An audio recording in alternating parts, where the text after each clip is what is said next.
Got another Graif-Benko.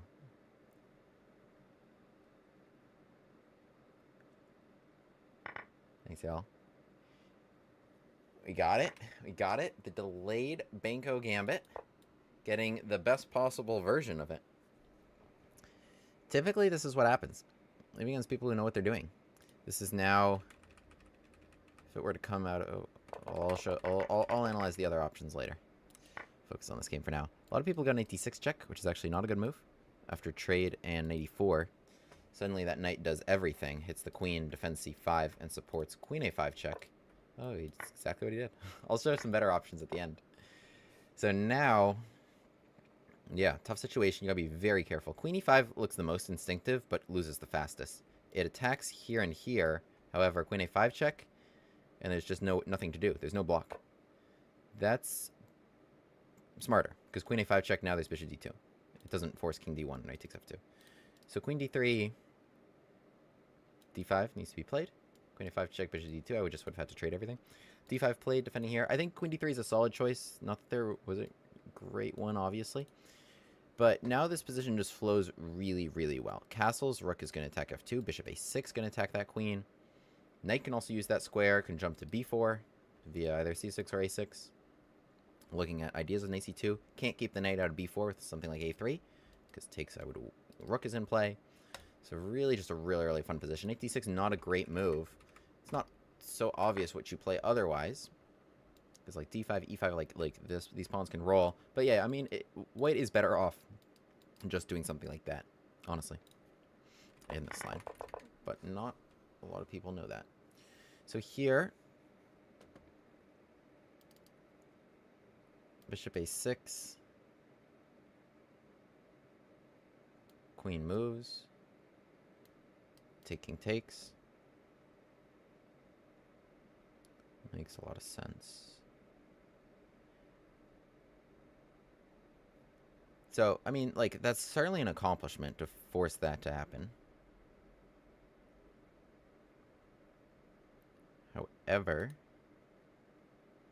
ac6, trying to get to b4, right? So, like, knight f3, knight b4, queen d1. Other option, castles, knight f3. I was even thinking about g5. I really want the knight to move. h3, h5? Is that so insane? It's pretty insane.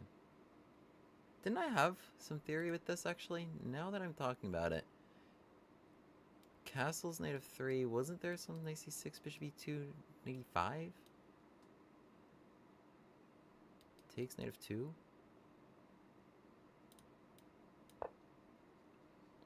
This also just makes a ton of sense. I mean, it kills castling forever. But this might just be a little stronger. I think this was also a theory. I'm not going to play that, though. Let's play knight c6. Okay, bishop e2. He was going to play knight e5. Takes. Knight of 2. Queen moves somewhere. Okay, really wanted to keep my knight out of b4, but now this just gets more appealing. Knight e5. Takes knight of 2. It's got to be very good. e5 even makes a lot of sense. Introduces takes in e4. Introduces bishop f5. Queen f6. These are all good moves. Bishop e2. Bishop e6. I have takes. So many options. Okay, knight e5 takes. Knight of 2. Feels lame to just take a rook for... I need to make a decision here.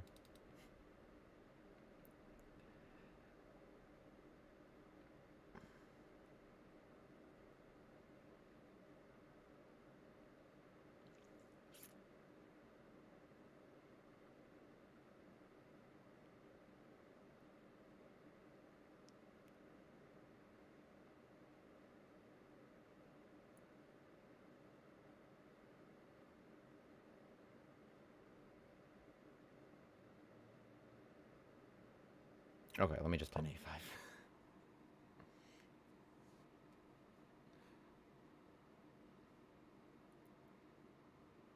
That's crazy. I have to play the cheater guy again.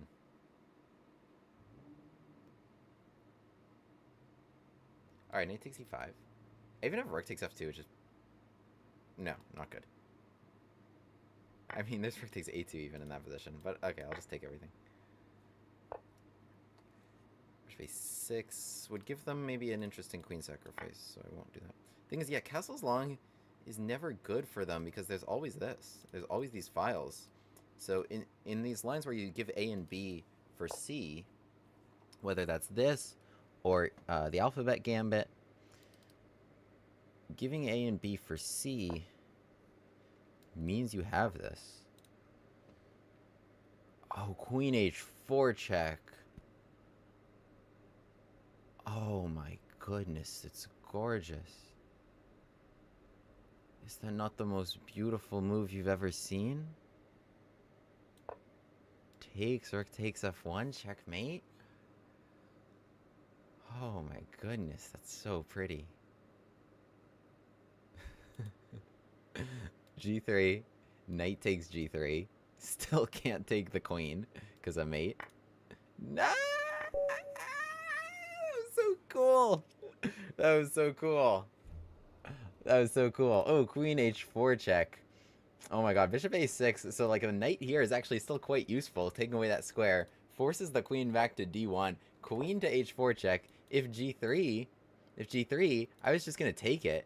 Yeah, it's actually the best move. g3, I was just gonna take it. Still can't take my queen. This is still checkmate.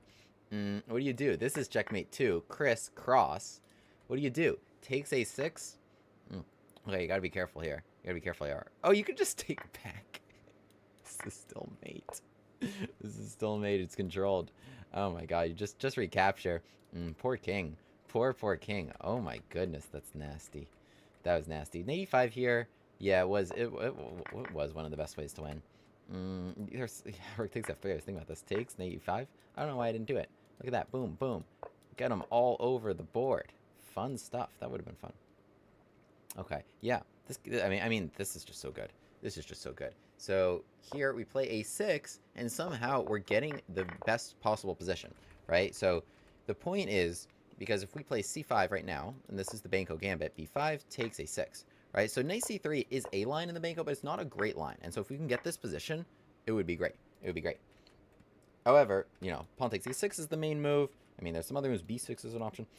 If we played a6 now to try and get this position, then white actually has a nice move a4, which shuts that down. So the reason why we play a6 now typically they're playing a3, and, you know, if we did it in this order, there, you know, there's also problems. They don't have to play d5 here, right? So this is actually the wagon gambit line here with e5. Shout out Jonathan Schrantz. But we play here c5. Now, there's a number of other options. White has here e3, knight f3, d takes c5, all this stuff, but it's all covered in the original video. Oh, someone gave me a compliment. Hi, nice play. Thanks. So it's all covered in the original video there, detailing all the theory for how to play this. But so d5, b5, I mean, this is what you're getting most of the time here. Takes, and now their knight is off sides. So what we can do now is e6, and still a number of ways for white to go wrong, actually, that are pretty cute. So d6 looks really strong. It looks like a well-supported pawn, knight c7 is coming. However, queen a5 check hits the knight, and forces knight c3 here, and then after, you know, going forward here, nice trade, rook a6 is actually one of my favorite moves in this line. So lots and lots of, like, really fun stuff here that they could fall into, and knight d6 was another pitfall that they fell into. So it takes and knight e4, already a really bad situation for white, because they've actually moved nothing on this whole half of the board. Typically, when we play Bush Gas Gambit, sometimes they move some nothing on this whole half of the board. When we play these gambits, like the Alphabet Gambit, so c4, actually that's a6, and b5 right away, which is, you know, another great gambit that I have a lot of fun with. Similar patterns as these.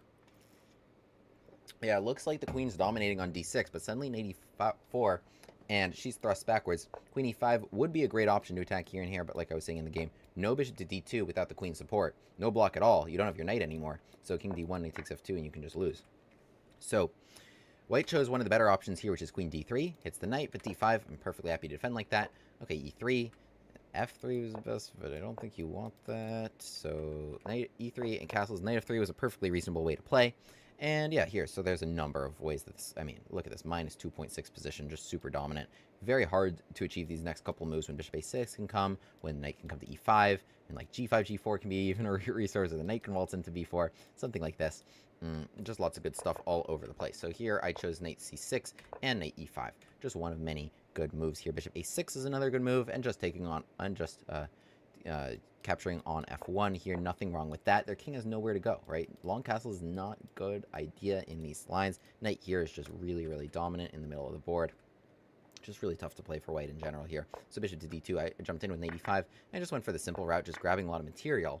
However, that was not the end of the fun at all, because my opponent, so knight f3, trying to patch back up against queen h4, still can't castle because of rook takes a2. Shout out to this rook, which was actually the hero of the game, kept the king in the middle. Supported bishop a6 also, even though that rook never moved. Queen d1, queen h4 check, and we got to play rook takes f1, and shout out for my opponent for letting me do it.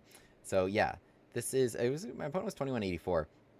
Yeah, this is just a really great line in general. It's just a really great line in general. The absolute best way to play against it is with d takes c5, but it's really quite rare that you get this here, and even then, you know, your opponent's just kind of like vying for a slight advantage. I don't think this has ever even been played before in the Lichess database last I checked. So yeah, we play here c5, d5, b5, and the whole point here is that we're trying to then play b4, right? b5 doesn't make a lot of sense if there's no knight there, right? Imagine they played like knight f3 and you played b5. Not a ton to do if they just like are happy to recapture, right? Or I don't know, like anything else. I mean, knight d2, they can just recapture. The point of b5 is to really distract this knight and try and play b4 and bother it. So like, let's say they play knight f3, right? You wouldn't want to just take it and give them a nice recapture on c4 necessarily. You would want to play b4, and here now you play e6. You can chip away at this, and you can get a better version of like a Benoni game. So yeah, so this is the line. Against c4, play a6 on the second move, c5 on the third move, and then you get a very, very fun version of the Benko with e6. Check out the original video on my channel for a full repertoire there. Subscribe, and that checkmate once again. I have to show it. I have to show it. It was so pretty. It was so pretty. Queen to h4, take, and rook takes f1. Gorgeous. William Graif, the Gambit man, takes his seat at the board. e4, e5, knight f3, bishop c5. The Bushcast Gambit on the board. On with the Gambit classes.